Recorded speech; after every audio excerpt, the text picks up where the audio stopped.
محمد بن اسحاق کا بیان ہے کہ جب حضرت آدم علیہ السلام اپنا وصیت نامہ لکھ کر فارغ ہو چکے تو ان کا انتقال ہو گیا اور ان کی وفات پر فرشتے جمع ہو گئے اور ان کی قبر بنائی گئی، کیونکہ وہ رحمان کے منتخب بندے تھے۔ اس وقت شیث علیہ السلام اور ان کے بھائی مشارق الفردوس نامی ایک بستی کے قریب مقیم تھے، جو روئے زمین کی سب سے پہلی بستی تھی۔ حضرت آدم علیہ السلام کی وفات کے موقع پر سورج اور چاند کو مسلسل 7 دن گرہن لگا رہا، اور آپ کی وفات پر جب فرشتے جمع ہوئے تو انہوں نے حضرت آدم علیہ السلام کی وصیت کو جمع کر کے سیڑھی نما چیز پر رکھ دیا، اور اس کے ساتھ ایک ناقوس بھی تھا جسے ہم سب کے باپ حضرت آدم علیہ السلام جنت سے لائے تھے، تاکہ رب العزت کی یاد سے غافل نہ ہوں۔ یحییٰ بن عباد اپنے والد سے روایت کرتے ہیں کہ ان تک یہ خبر پہنچی ہے کہ جب آدم علیہ السلام کا انتقال ہوا تو اللہ تعالیٰ نے ان کے لیے جنت سے کفن بھیجا اور فرشتوں کو ان کی قبر تیار کرنے کی ذمہ داری تفویض فرمائی۔ چنانچہ انہوں نے آدم علیہ السلام کو دفن کیا یہاں تک کہ وہ مٹی میں روپوش ہو گئے۔ جب آدم علیہ السلام کی وفات ہوئی تو فرشتوں نے انہیں طاق عدد کے مطابق پانی سے غسل دیا، پھر انہیں لحد میں رکھ کر فرمایا کہ یہی طریقہ اولاد آدم میں جاری رہے گا۔ حضور اکرم صلی اللہ علیہ وآلہ وسلم کی ایک حدیث حضرت ابی بن کعب رضی اللہ عنہ سے روایت ہے کہ نبی کریم صلی اللہ علیہ وآلہ وسلم نے فرمایا، تمہارے باپ حضرت آدم علیہ السلام کا قد کھجور کے لمبے درخت کی مانند 60 ذرہ تھا، اور ان کے جسم پر بال بہت تھے جو ان کے اعضائے مخصوص کو چھپائے رکھتے تھے۔ جب ان سے درخت والی غلطی ہوئی تو ان کے اعضاء ظاہر ہو گئے۔ حضرت آدم علیہ السلام بھاگ گئے اور ایک درخت کی پناہ لی۔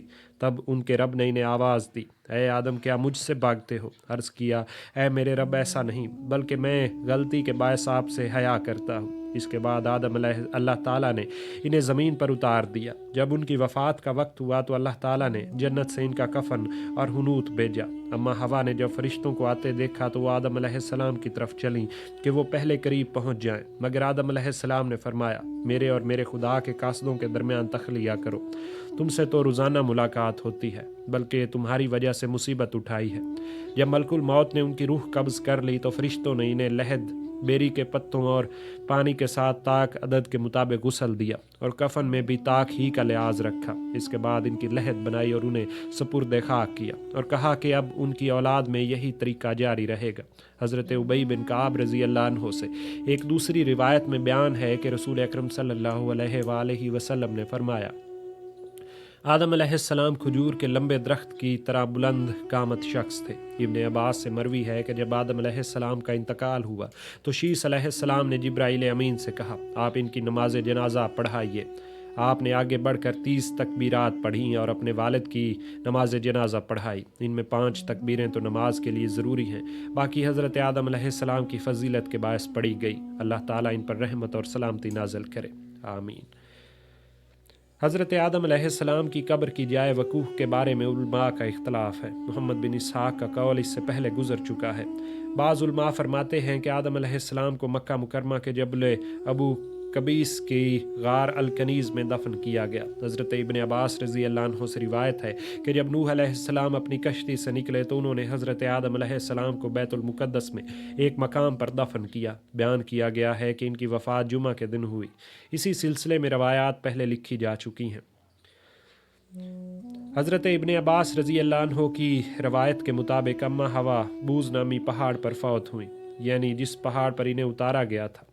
اس واقعہ یعنی حضرت آدم علیہ السلام کی وفات کے 1 سال بعد تک وہ زندہ رہیں اور پھر ان کا انتقال ہو گیا۔ وہ اپنے شوہر کے ساتھ اسی پہاڑ پر دفن ہوئی جس کا پہلے ذکر آ چکا ہے۔ طوفان نوح کے بعد حضرت نوح علیہ السلام نے انہیں نکال کر تابوتوں میں رکھا، پھر انہیں اپنی کشتی میں رکھ لیا، اور زمین کے پانی سے خشک ہونے کے بعد ان کے تابوت اسی جگہ دفن کر دیے جہاں وہ پہلے دفن تھے۔ حضرت حوا علیہ السلام کے متعلق آیا ہے کہ وہ سوت کاٹتی اور کپڑا بنتی تھی، آٹا گوندتی اور روٹی پکاتی اور عورتوں والے دوسرے کام سر انجام دیتی تھی۔